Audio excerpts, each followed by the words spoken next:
সবাইকে স্বাগতম। পরিমিত ব্যবধানের সূত্র নিয়ে আজ আমরা কথা বলবো। পরিমিত ব্যবধানকে সিগমা দ্বারা প্রকাশ করা হয়। সিগমা, এটা হচ্ছে আমাদের সিগমা। সিগমা দ্বারা প্রকাশ করা হয়। আমরা প্রথমেই দেখব প্রত্যক্ষ পদ্ধতিতে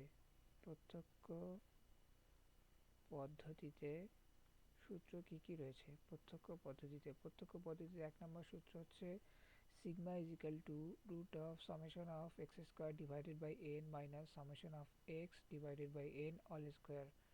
এখানে হচ্ছে f না থাকলে, f অর্থাৎ গণসংখ্যা না থাকলে।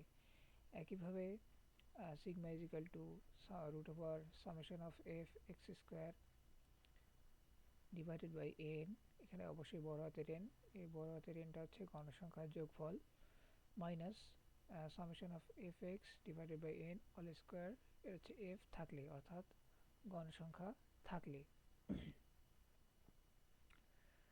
সংক্ষিপ্ত পদ্ধতিতে এরকম সূত্র রয়েছে sigma is equal to root of summation of d square divided by N minus summation of d divided by N all square. এখানে হচ্ছে এফ না থাকলে এখানে তখন ডি ইজ ইকুয়াল টু হবে হচ্ছে এক্স মাইনাস এ। এখন এক্সটা হচ্ছে এখানে, এটা হচ্ছে যে কোনো একটা ধরে নেওয়া সংখ্যা, এটা হচ্ছে ধরে নেওয়া সংখ্যা, এটা হচ্ছে যে কোনো একটা কি ধরে নেওয়া সংখ্যা, গণসংখ্যার মধ্যে থেকে একটা যে কোনো ধরে নেওয়া সংখ্যা।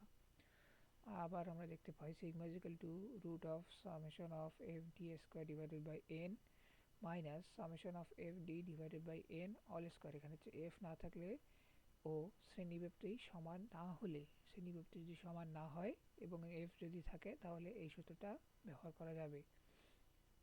আরেকটা সূত্র, সেটা হচ্ছে sigma is equal to root of summation of F D square divided by N, F D square divided by N minus summation of F D divided by N all square into C. এখানে শ্রেণীব্যাপ্তি